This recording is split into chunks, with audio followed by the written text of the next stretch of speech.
በቀደሙት ዘመናት በነበረው እንኳን እንደዚህ አደባባይ መውጣት ይቅርና በየቤትም ተደብቆ ለመጸለይም ለማምለክም እጅግ አስቸጋሪ ነበር።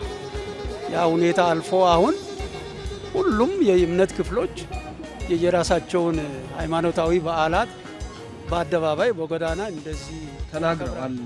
ህዝቡን ከህዝቡ ጋር በማገናኘት ልማት፣ በረከት፣ አንድነት ስለሚመጣ ይሄ ከመንፈሳዊ መተሳሰር ባሻገር እጅግ ከፍተኛ በኢትዮጵያ ውስጥ ዩኒፊኬሽን፣ አንድነትን፣ ስምምነትን፣ ፍቅርን ያመጣል። አርባ ምንጭ ከተማ በሰላም የሚታወቅ ከተማ ከስራችን 120 ቤተ ክርስቲያኖች አሉ። መሰረታዊ ዓላማቸው ሰላምን ማስተማር ነው። ጽድቅ መንገድ ነው የሚያስተምሩት። ስለዚህ እዚህ አካባቢ ያለው ወጣት ሰላማዊ ወጣት እንዲሆን፣ ልማታዊ ወጣት እንዲሆን፣ መልካምና በጎ አመለካከት ያለው ወጣት እና ማህበረሰብ እንዲሆን እምነት ተቋማት ትልቅ ሚና አላቸው። በዛሬው ዕለት በአደባባይ ለማክበር፣ ለመጸለይ፣ ለመዘመር፣ ለፈጣሪ ምስጋና ለማቅረብ የጠየቁበት አግባብ ተከትሎ ባደረግነው ቅንጅት በሰላማዊ ሁኔታ የሃይማኖት ተቋማት ከመንፈሳዊ አገልግሎት ባሻገር ለልማትና ለሰላም እሴት ግንባታ የሚወጡትን ኃላፊነት አጠናክረው ሊቀጥሉ እንደሚገባ ተገለጸም። የኢትዮጵያ ሐዋርያት ቤተክርስቲያን በደቡብ ኢትዮጵያ ክልል ሰበካ በጋሞ ዞን ኮንሶና ጋርዶላ ቅርንጫፍ ሰበካ ዓመታዊ ጉባኤን አስመልክቶ የ6 ኪሎ ሜትር የእግር ጉዞ ተካሂዷል። ባልደረባችን ሲራክ ሳለ በዚህ ጉዳይ ተጨማሪ ይዟል። ተከታትለን እንመለስ። ሐዋርያዊት ቤተክርስቲያኒቱ ያዘጋጀችው የእግር ጉዞ ዓላማው ለሰላምና ለአንድነት መጸለይ የሆነና ሴቻ እስከ ልማት የዘለቀ ከጉርባ ቀበሌ እስከ ጋሞ አደባባይና አጥቢያ ቤተክርስቲያኒቱ የቀጠለ 6 ኪሎ ሜትር የሸፈነ ጉዞ ነው።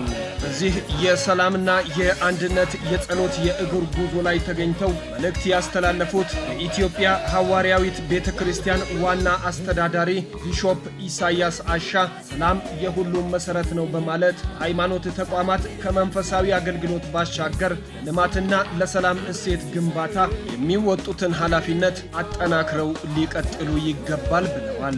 አሁን ያለው የመንግስት ሁኔታ ለሁሉም ነጻነትን የሰጠ ሁሉም ሃይማኖትን በነጻነት እንዲያካሂድ እርስ በርስ ደግሞ ተከባብሮ እንዲኖር ያመቻቸ ሁኔታ ነው ያለው። በቀደሙት ዘመናት በነበረው እንኳን እንደዚህ አደባባይ መውጣት ይቅርና በየቤትም ተደብቆ ለመጸለይም ለማምለክም እጅግ አስቸጋሪ ነበር። ያ ሁኔታ አልፎ አሁን ሁሉም የእምነት ክፍሎች የየራሳቸውን ሃይማኖታዊ በዓላት በአደባባይ በጎዳና እንደዚህ ያከብራሉ።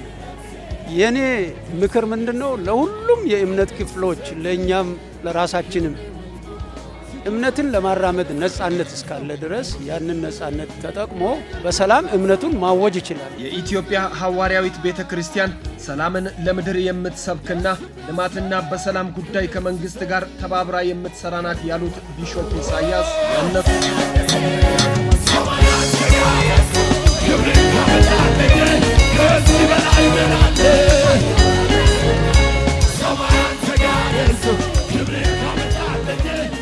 ሁሉም የሃይማኖት ክፍል ለሰላም የበኩሉን ጥረት ሊያደርግ ይገባል። ሰላም ካለ ነው ልማት የምናካሂደው።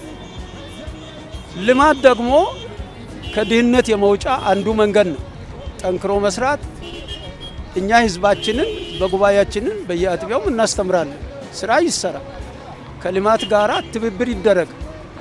ሁሉም አንድ ላይ ለአገራዊ ዓላማ ለልማት ዓላማ ይሰለፍ፣ ይቁም፣ የበኩሉን ድርሻ ያበርክት። ሰው በሰላም ይንቀሳቀስ፣ ይስራ፣ ከተማ ይልማ። መንግስት የያዛቸው የልማት አጀንዳዎች በበኩሌ እጅግ በጣም ደስተኛ ነኝ።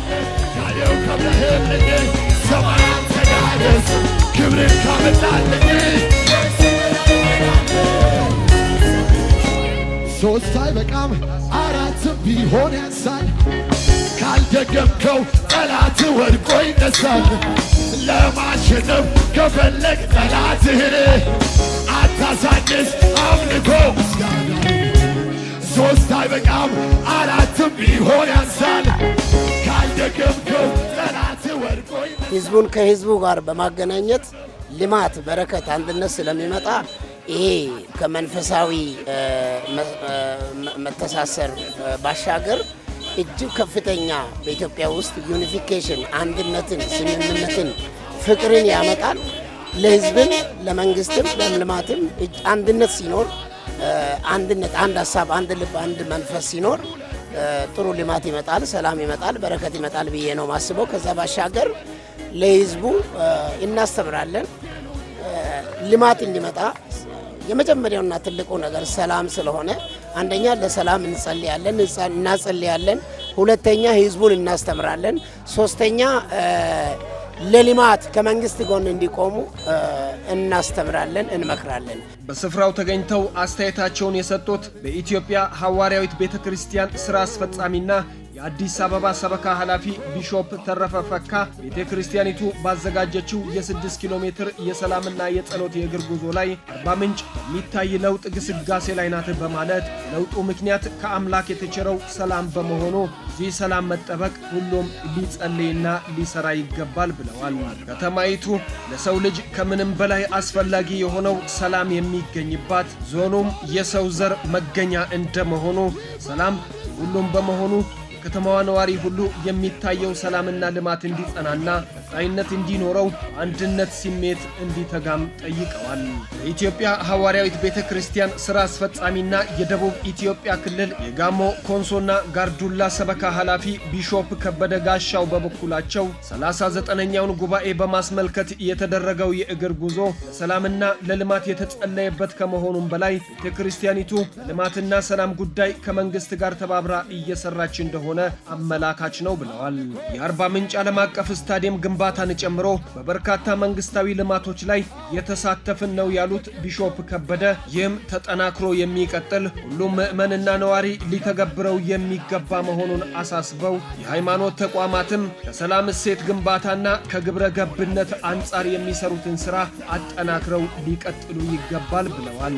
ኢትዮጵያ ሐዋርያዊት ቤተክርስቲያን በመላው ኢትዮጵያ ላይ ልማትን፣ መንፈሳዊ ስራን፣ ሰዎችን በስነ ምግባር እየደገፈች እየሰራች የሰዎችን እድገት የሰዎች ለእግዚአብሔርም ለመንግስትም መታዘዝ እንዳለበት በዚህ በአርባ ምንጭ ከተማም ብዙ ዲዎቹን ቤት ሰርታ በየገጠሩ በየወረዳውም የሃይማኖት ተልእኮ ጎን ለጎን ላይ መንፈሳዊ ምክር አገልግሎት በአካባቢው በሚገጨው ችግሮችም ግጭቶችም ቀድማ ተገኝታ እዛ በማረጋጋት ትልቅ ስራ የሚሰራና የተሳካ ህይወት የሚሰራ እንደገና ቀጥላ በመላው ኢትዮጵያ ላይ ኢትዮጵያ ሐዋርያዊት ቤተክርስቲያን የመንግስት አጋር ናት፣ የልማት አጋር ናት።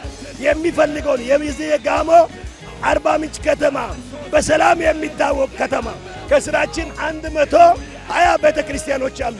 በእነዚህ ውስጥ ያሉ ካህናቶች ሰፊ ስልጠና ከመንግስት ጋር በምድሪቷ ላይ ባሉበት ቀበሌ ላይ ከመንግስት ጎን ቆሞ ማንኛውም ስራ ማንኛውም ድጋፍ እዚህ አሁን በአርባ ምንጭ ከተማ ከተከሰተው ስቴዲየም ከመገንባት ዲዎቹን በማገዝ ፊት ላይ ቆማ የምታገለግልና ምትሰራ መሆኗንም ጨምሬ ይገልጻለሁ።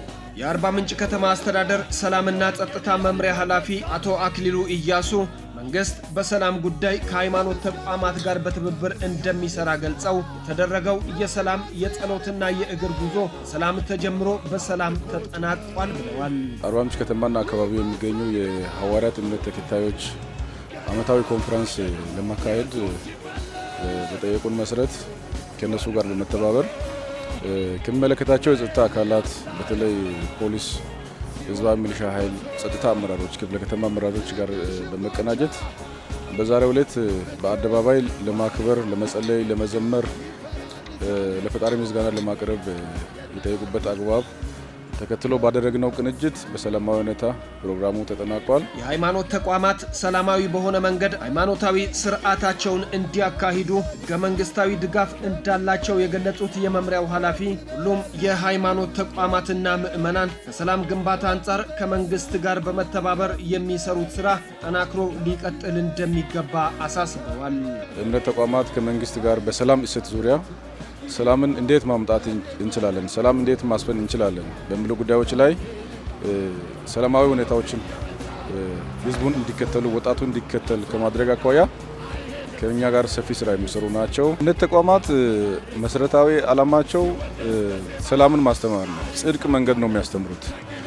በዚህ በኩል ደግሞ መንግስት ተቋም የሚፈልገው ሰላምን ነው። ስለዚህ ሰላም ጉዳይ ያገናኘናል ከእምነት ተቋማት ጋር በጥብቅ ደግሞ ተቆራኝተን እንድንሰራ የሚያደርገን አንዱ ግብ እሱ ነው። ስለዚህ ከዚህ አኳያ በማንኛውም አምልኮ መርሃ ግብር ውስጥ ወይም ማጠቃለያ ላይ ይህንን ተግባር ታሳቢ ባደረገ መንገድ በሰላም እሴት ዙሪያ ያስተምራሉ። ስለዚህ እዚህ አካባቢ ያለው ወጣት ሰላማዊ ወጣት እንዲሆን፣ ልማታዊ ወጣት እንዲሆን፣ መልካምና በጎ አመለካከት ያለው ወጣት እና ማህበረሰብ እንዲሆን እምነት ተቋማት ትልቅ ሚና አላቸው። አስተያየታቸውን ለጋሞ ቴሌቪዥን የሰጡ የሰላምና የጸሎት የእግር ጉዞ ተሳታፊዎችም ፍጹም ሰላማዊ በሆነ መንገድ ፕሮግራማቸውን ማጠቃለላቸውን ተናግረው በሰላምና በልማት ጉዳይ ከመንግስት ጎን ለመቆም ዝግጁ መሆናቸውን ተናግረዋል። እንግዲህ የኢትዮጵያ ሐዋርያዊት ቤተክርስቲያን የምትታወቀው ለመንግስት በመጸለይ ለሰላም በመጸለይ እግዚአብሔር አገራችንን፣ ምድራችንን፣ ዓለማችንን ብሎም ሰላም እንዲያደርግ ለሰላም በመጸለይ ነው የምትታወቀው። ከዛም በመቀጠል በሚያስፈልገው በየትኛውም ነገር ከመንግስት ጎን ተሰልፋ በልማታዊ ነገሮች ላይ በመሳተፍ እንደውም በቅርቡ በተደረገው በዚህ ለአርባ ምንጭ ከተማ ስታዲየም ዓለም አቀፍ ስታዲየም ግንባታ ጋርም ተያይዞ የሚፈለግባትን የአርባ ምንጭ ሐዋርያዊት ቤተክርስቲያንም ሆነ በዙሪያ ያሉ አብያተ ክርስቲያናት አበርክቷል። ከዛም በተጨማሪ ለሌሎችም በድርቅ በተለያየ በጎርፍ ለተጎዱ አካላት እርዳታ በማድረግም ቤተክርስቲያናችን በልማት ተሳትፎም ትታወቃለችና በአጠቃላይ ቤተክርስቲያናችን ከመንግስት ጎን ሆና ለአገር ሰላም፣ ለከተማችን ሰላም፣ ለክልላችን ሰላም፣ ለአገራችን ሰላም ብሎም ለዓለም ሰላም ትሰብካለች። ወጣቶቻችንንም አባቶችን እናቶችን እናስተምራለን። የሐዋርያት ቤተክርስቲያን መልካም ስርዓት መኖሯንና ህዝቧ ጥሩ ህዝብ እግዚአብሔርን የሚያመልክ ተስፋ የሚያደርግ ህዝብ ስለመሆኑ እንደገና ደግሞ በዚህ ቦታ ተገኝተን እግዚአብሔርን አመስግነን ለእግዚአብሔር ሰግደንለት መልካም ስራዎችን ለእግዚአብሔር እንድንሰራ ለህዝቡም ሰላም እንዲኖር ህዝቡ ከህዝቡ ጋር በሰላም እንዲኖር ሰላም የሆነ ነገር እንዲኖር ይሄን ሰልፍ ወጥተናል። እግዚአብሔርን አመስግነናል። ለከተማዋ ሆነ ለአስተዳዳሪው ሆነ ለፖሊስ አስተዳዳሪ ሆነ ለሁሉ እግዚአብሔር ሰላም እንዲያደርግ ባርከን ሰልፉን ጨርሰን ወደ ቤታችን እየሄድን ነው። ማንም ሰው የኢትዮጵያን ሰላም የሚፈልግ በቤተክርስቲያኑ ሰላም መፍጠር አለበት። ሰላም መምጣት አለበት። ሰው ወደ ሰላም መምጣት አለበት።